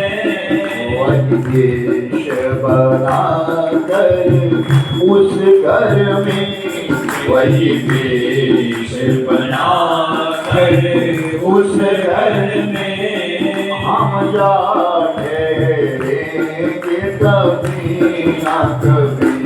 यदीनाथ का नाम दया निधि है, तो दया भी करेंगे कभी ना कभी। वो सब दया भी करेंगे कभी ना कभी। तो दया भी करेंगे कभी ना कभी। तो दया भी करेंगे कभी ना कभी। तो दया दया भी करेंगे कभी ना कभी। ओ यदीनाथ का नाम दया निधि है, तो दया भी करेंगे कभी। ओ तो दया भी करेंगे कभी। ओ तो दया भी करेंगे कभी ना कभी। करुणानिधि नाम सुनाया जिन्हें, करुणामृत पान कराया जिन्हें, सरकार अदालत में ये गवाह, सरकार अदालत में ये गवाह सभी गुजरेंगे ये कभी ना कभी। यदीनाथ का नाम दया निधि है, तो दया भी करेंगे कभी ना कभी। ओ तो दया भी करेंगे कभी ना कभी। बिंदु जी महाराज हुए, बहुत बड़े कवि हुए बिंदु जी। अभी 200 वर्ष पहले, 100 वर्ष पहले थे बिंदु जी महाराज, तो उन्होंने इस पर लिखा है। बहुत सुंदर कविता, बहुत सुंदर भजन, बहुत सरल भजन बनाए हैं, कहे हैं हम द्वार में आपके आन पड़े, हम द्वार में आपके आन पड़े। मुद्दत से इसी जिद पर अड़े, मुद्दत से इसी जिद पर है अड़े। अब सिंधु तरे जो बड़े से बड़े, अब सिंधु तरे जो बड़े से बड़े। ये बिंदु तरेंगे कभी ना कभी, वो यदि नाथ का नाम दया ही है, तो दया भी करेंगे कभी ना कभी, वो तो दया भी करेंगे कभी ना कभी, वो तो दया भी करेंगे कभी ना कभी। हमारे बीच में एक व्यक्ति यहाँ पे राष्ट्रपति द्वारा सम्मानित बैठा है। बताओ कौन है? तुम बताओ। हैं जी?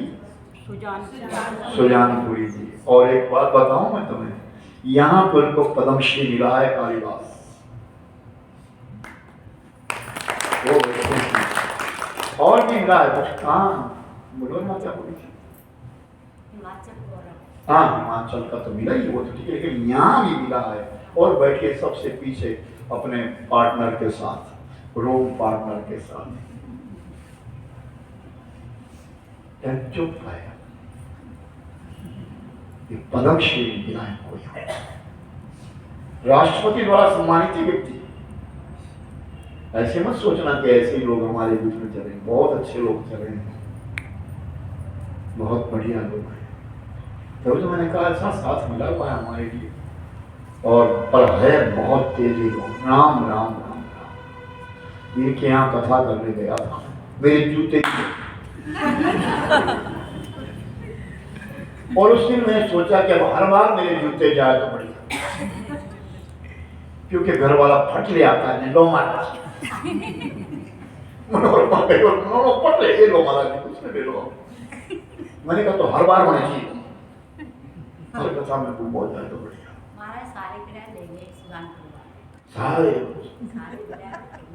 और एक बात बताया, मैंने एक नया पंखा देखा सुजानपुर में, एक नई चीज देखी, मैं तो हैरान हो गया। मैंने जिंदगी में ऐसा पंखा ही देखा था। नीचे से पानी की बौछार आ रही है, पंखा फेंक रहा हो बौछार, यानी चलता फिरता कूलर। कूलर में भी ऐसे ठंडी हवा आती है तो पानी सी तो आती है, तो वो ओपन टैंकियां भरे इन लोगों ने, और वो चले हुए पंखे 20-50 पंखे लगाए, जब बड़े लोग बैठे थे। आवाज बड़ी भारी, बंद करो सारे पंखे, सब बंद। अब डर गए लोग कि ये खतरनाक बंदा है, मैं बंद करो सारे पंखे। फिर तरसते वो देखो, अभी टेलीफोन था, कोई आपके सुजानपुर के साथ का टेलीफोन था, मैं कथा कर लो। मैंने नहीं, अभी टाइम 2025 नहीं 26 की बात करो, जिंदे रहेंगे तो देखेंगे। कड़क तो हूं, फिर मीठा भी बहुत, और सब कड़क तो हूं, मर्यादित हूं। मैं सच बताऊं, मैंने कहा मैं अपने धर्म के लिए लड़ सकता हूं। लुधियाना में कथा हो रही थी और रात्रि में कथा होती थी। दिन में उनकी यहाँ प्रोग्राम हुआ और उसके बीच में वो गालियां देती थी, और कोई स्त्री नहीं आती थी वहां। दिन में कोई नहीं आएगा, वो उनका ही काम था, कुछ चढ़ाक करके मारेंगे, यहाँ टुकड़ों पे मारनी और ताकि तब और गालियां दी। मैं स्पष्ट बताता हूँ, सुनिए ध्यान से, चढ़ाक करके और फिर गालियां दी। मतलब वो जैसे हमारे करियाड़ा हमारा अच्छा होता नहीं, तो पता नहीं कैसा मजाक करते थे। और मेरे कानों में आवाज है, पंजाबी की गाल तो बड़ी टेढ़ी गाल, और मैं बाहर सोया हुआ था, बाहर मैं भी क्या कहा, लेकिन तो कोई 200 आदमी बैठा है उसको देखने के लिए, और सब हंस रहे हैं। मैंने कहा मैं अभी ग्रंथ उठाता हूँ, भाग गया। बोलो जी हमारा फंक्शन है। मैं बिल्कुल नहीं। बोलो देखो कहती यहाँ कोई स्त्री नहीं है। मैं स्त्री तुम्हारी नहीं है, हमारी तो माँ बैठी है, सीता माता नहीं। राम कथा करना हूं और मैंने एकदम रावण को उठाना शुरू कर दिया। बोलो रुक जाओ, तो पैरों में पड़ गए। मैं कहा ना ना, तू ये मत सोच कि मैं पंजाब में आया हूं, मैं अपने धर्म के लिए कहीं भी अपने जाऊंगा। अपना नियम कठोर होना चाहिए। अगर मैं कल कठोरपना दिखाता तो तुम लोग यहाँ पर 8 बजे मुझे ना मिलते आज। अभ्यास पड़ गया था तुम लोगों को पीछे पीछे ठहरने का। आज कैसे चले ट्रेन आई। हमको बंधन में रहना चाहिए, कहीं तो मान सम्मान होना चाहिए। और ये तो है अपनी, इसी को तो हमारी मर्यादा कहते हैं। मेरे भाई बहन, ये कोई साधारण बात नहीं है। विद्या बलम विपुलम च श्रेष्ठम च ज्ञाता। जो हम सीखे उसका आचरण तो करें, जो हमने सुना उसका आचरण तो करें। यहाँ अमीर गरीब कोई भी हो, बड़ा छोटा कोई भी हो, यहाँ सब समान है, सब समान है यहाँ पे। अब तुम्हारी इच्छा है कि तुम सेवा करना चाहते हो या नहीं चाहते हो, तुम जानो कि तुमको जबरदस्ती तो बोलेगा नहीं। ये तुम्हारी अपनी, जब रात को थक मान करके आएंगे करेंगे तब भी करना पड़ेगा, हमको करना पड़ेगा। वैसे तो जिम्मेदारी की खाना ये बनाते हैं, चलो हम भी तो आए, हम भी तो सेवा के लिए आए, हमारा फर्ज है, हमारा फर्ज है अपना, क्या भी कुछ करेंगे अपना काम।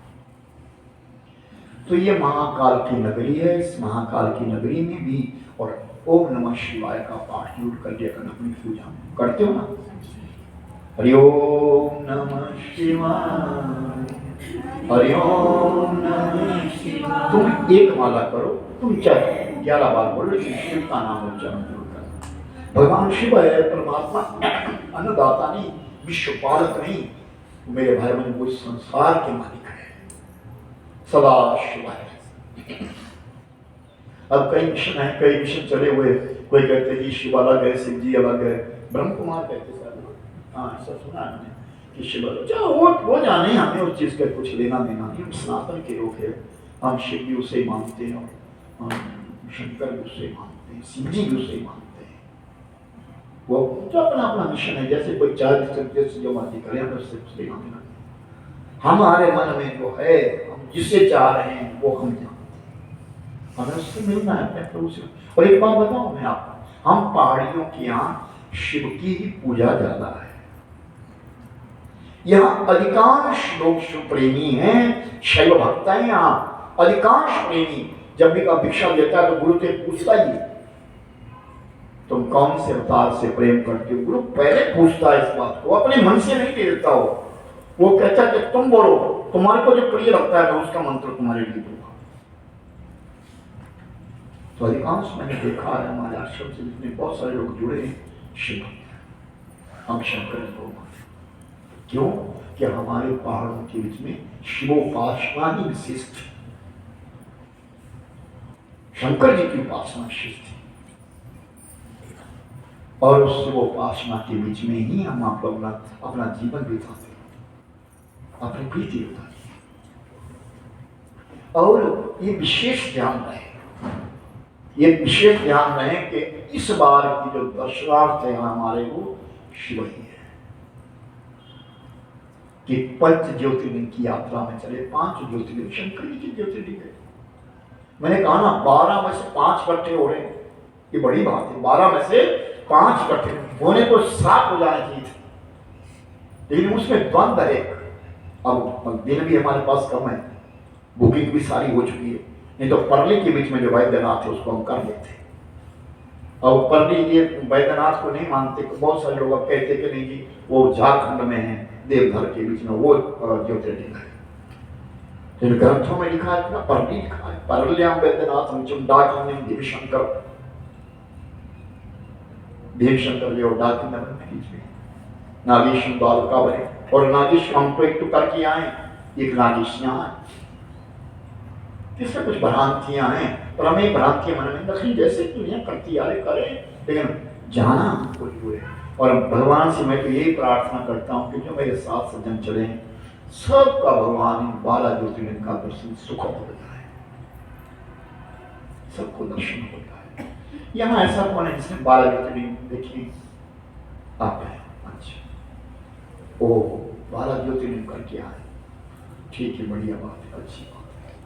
12 ज्योतिर्लिंग किए हैं, 4 धाम किए हैं, 7 पुरियां करी है। हम तो तुम्हारे साथ ऐसे ही रगड़ जाए तो ये स्नान सो कंकर स्नान सो ठंडा जल था बहुत ज्यादा। कहाँ था? गंगा मैया के किनारे ठंडा जल था, एकदम ठंडा।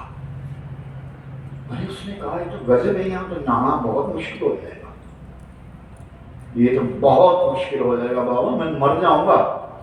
और उसने एक पत्थर उठाया, कंकर उठाया, फेंक गंगा में कि कंकर स्नान सो मंकर स्नान। बस उसके पीछे एक और खड़ा था उस जैसा ही, उसने उसको छुआ के तोए स्नान सो मोए स्नान। चल घर को चल।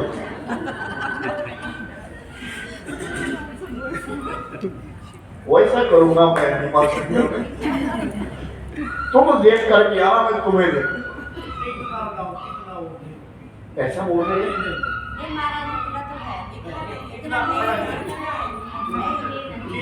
अच्छा, तब तो मेरे साथ 2 आदमी है ना, मेरे एक फोन पकड़ के ले जाते हैं, तब तो ठीक हो जाए। और अगर कहीं ज्यादा हुआ तो फिर तुम्हें ही छू लूंगा मैं बस। ऐसा बोलते हैं कि वहां तो चलना मुश्किल है।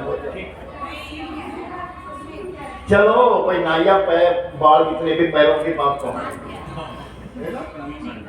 पैरों के पास तो गिरने बाल सामने तो आनी सारी, जब देखेंगे तो होगा, देखा जाएगा। आए हैं जैसे भी आए, पर ऐसा हो भरतरी है जी गुफा। अच्छा मेरे को तो पैर ही डर लग गया, पता कैसे? जो भी अंदर से आता पंजाबी मैं ना एक सिलेंडर साथ लाया हूँ। मैं आपको एक बात, मेरे एक शिष्य दिल्ली रहते हैं, मैंने उनको फोन किया, मैंने कहा मेरे लिए कोई क्या ऐसा साधन चाहिए। बोले गुरु जी मैं आपको सिलेंडर दे सकता हूँ। तो मेरे साथ है इतना सा सिलेंडर है और जिसमें केवल हवा है, पर हवा का भाग नहीं है। कहते वो आपको जब ऐसा कभी सिलेंडर को आपने ले लेना, इतना लंबा है 1.5 फुट, करके उसको आपने ले लिया। मैंने कहा नहीं बात लाया तो चलो ठीक है, बढ़िया यात्रा में जाना है, ये तो मैं तो मैं लेता ही हूँ, मैं छुपाता नहीं हूँ। ये मुझे बीमारी आज से नहीं, 2003 में अटैक हो गया था, मैं छुपाता नहीं उस चीज को, तो मैं तो इन्हीं तो कर भी बिना करके नहीं चलता हूँ। तो फिर मैं जब वो भरतरी हरि की गुफा से बाहर, तो मेरे जो लग गया हाँ। फिर मैंने एक से पूछा कि क्या बाबा, और मैं चला गया नीचे। नीचे कहाँ गया? पहला दरवाजा देखा मैं तो दिखाने का, ओ तो बड़ा सा जय हो, उन्हें चक्कर काटा मैंने और सीधा बोले हो गए, मैं बिल्कुल हो गए। नविता बोले मानना, नविता नहीं, हाँ नविता बैठी थी पहले से पहले, बोलो आप कर रहे हैं, तो मैं हो गया ठीक है, मैं से बच रहा हूँ। लोग तो कर रहे हैं, क्या करके मेरे को उठा के लाना पड़ता नहीं, जैसे तब वहां तो गिरना ही गिरना था मेरे पास, बहुत बुरी। अरे भाई तो क्षमता नहीं है शरीर में, तो ऐसा क्यों, जबरदस्ती नहीं है। बोले ना कोई 3 थे, सुनिए कोई 3 आदमी थे ना, एक था हिंदू, एक था मुसलमान, एक था फारसी पादरी था। तीनों ने अपने अपने मंदिर बनाए थे। दृष्टांत तो दृष्टांत है जिंदगी का, ये तो बात चलने पे बात आती है।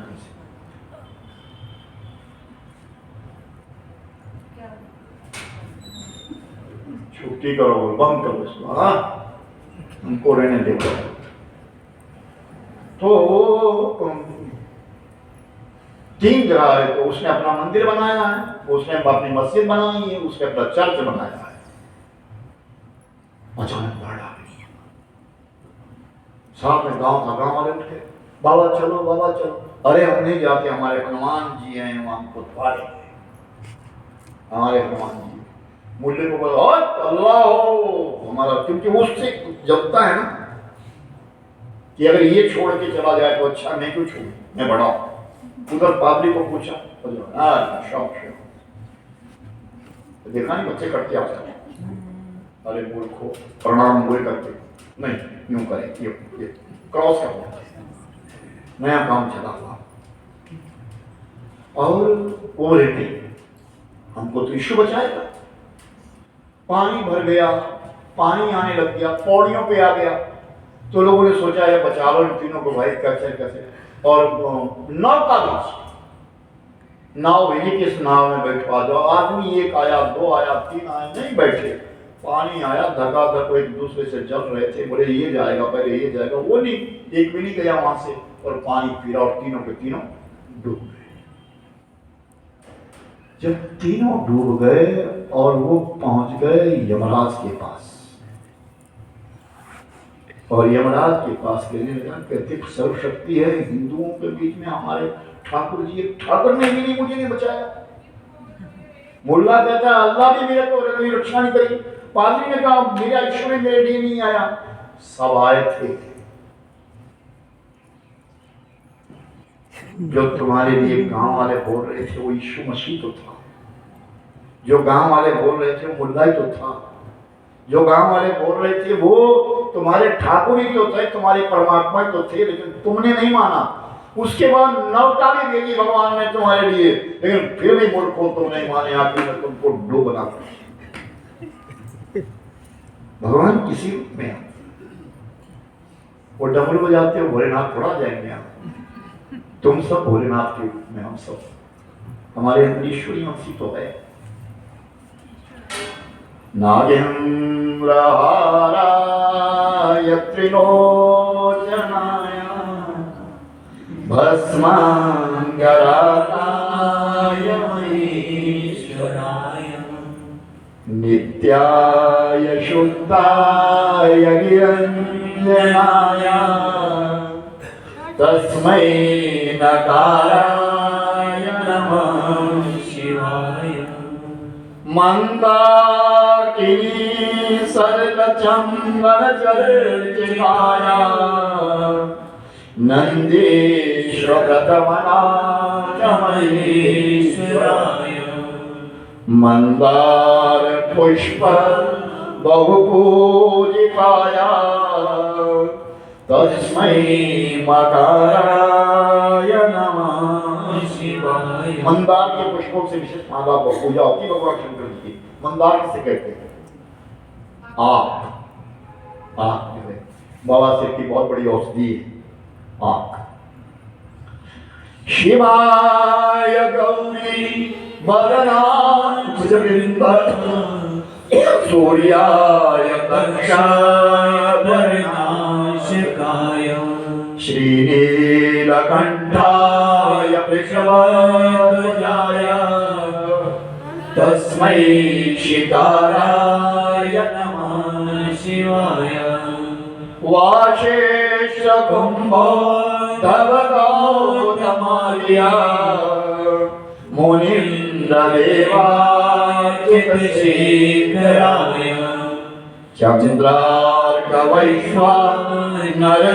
चन्द्रार्कवैश्वानरलोचनाय तस्मै मकाराय नमः शिवाय। यक्षस्वरूपाय जटाधराय पीनाकहस्ताय सनातनाय दिव्याय देवाय दिगंबराय तस्मै यकाराय नमः शिवाय।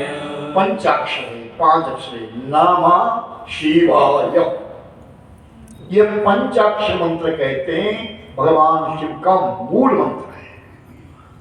नमः शिवाय ये मूल मंत्र है। आजकल एक नया मंत्र निकला हुआ है, शिवाय नमस्तुभ्यं। देखा आपने स्टिकर बड़े पे मिले। अब एक नया मंत्र निकाला है कथावाचक हुए प्रदीप मिश्रा, उसने खोज करी कि ये मंत्र सही, और दुनिया दौड़ी उसके पीछे कि ये तुम्हारे को धन देगा, संपदा देगा, ये देगा, वो देगा, सो देगा। नया मंत्र निकाला है कहीं से, क्योंकि आज दुनिया भ्रमित है ना। और लिख रहा है साथ में कथा में, कह रहा शिवलिंग के ऊपर जल चढ़ाओ, उसको तुम पियो, जो कि तुम फल पुत्र का पुष्प चढ़ाते पैर पर चढ़ाओ, उसको कूटो, उससे तुम्हारी शुगर ठीक हो गई, तुम्हारा ये ठीक हो गया। लेकिन कईयों ने इस बात को तर्क भी किया कि भाई शिव पुराण में भी ऐसा लिखा है कि शंकर जी के ऊपर जो चढ़ गया वो शिव निर्माण में है। वो ग्रहण नहीं किया जाता, उसका हमारा अधिकार नहीं है। हमारा अधिकार नहीं है उसको लेना। वो शिव के ऊपर जो स्पर्श हो गया, शिवलिंग से जो स्पर्श हो गया, उसको हम नहीं ले सकते। नहीं, आज घोड़ चाल है, बस भेड़ चाल चाहिए, दौड़े लो।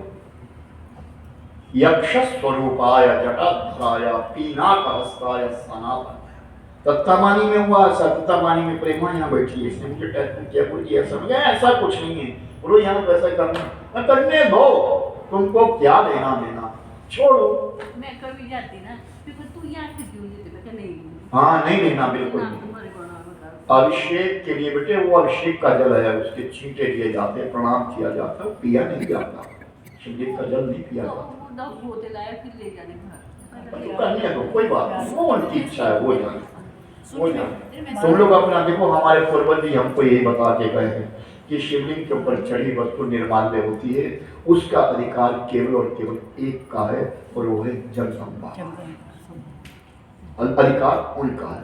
मैं कथा करता हूँ शिवरात्रि कई सालों से, पहले 22 साल में लगातार जगाधरी में कथा की, 22 वर्ष शिवरात्रि को कथा में कथा करी, और अब मैं 10 वर्षों से कथा कर रहा हूँ उन्ना में, हरबाम लगा दौलपुर के साथ, वहाँ 10 वर्षों से लगातार जा रहा हूँ मैं कथा में। वहाँ बहुत बड़ा प्रोग्राम कार्यक्रम होता है, तो उस रात्रि में वहाँ पे रुद्राभिषेक किया जाता है, हम सब रुद्राभिषेक करते हैं बड़े विशाल तरीके से। तो वहाँ हम लोग रुद्राभिषेक करके वापिस हटे थे, इतने में जंगम तुरंत शिवलिंग के पास खड़े हो गए, तुरंत। तो मैंने कहा बाबा मुझे मालूम है, हम कुछ लेने वाले नहीं, हम तो देने वाले हैं। मैं अपनी जेब से दक्षिणा निकाली, अपनी जेब से दक्षिणा वहाँ रखी, क्योंकि हम लेने वालों में से नहीं, हम देने वालों में से। बाबा ये आपका ही, हाँ हमारा हक है, बिल्कुल आपका। शिवरात्रि क्या क्या, कभी भी समझिए शिवलिंग के ऊपर चढ़ी हुई जो वस्तु है, उसका अधिकार हमारा नहीं है, गृहस्थियों का नहीं है, वो जंगम बाबा का अधिकार है। क्योंकि जंगम बाबा का स्वरूप धारण किया था ब्रह्मा जी जब विवाह पढ़ लिया था, इसलिए ये अधिकार जंगमों का है, उनको उसको ग्रहण कर सकते, हम नहीं ले सकते। और जैसे ब्राह्मणों को भी बहुत सही है, ब्राह्मणों में हम तुलादान नहीं देते, हम काल चक्र नहीं दे सकते, क्योंकि हमारा अधिकार नहीं है।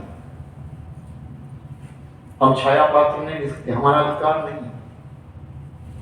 और लोग के मारे तो दुनिया का जो मर्जी, लेकिन ये हमारा अधिकार नहीं है।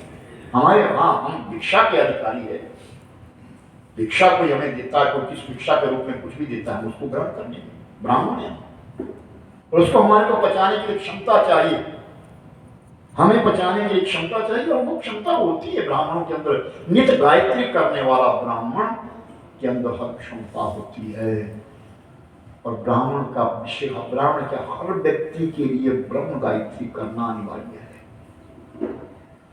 आत्म कल्याण के लिए ब्रह्म गायत्री का होना जरूरी है।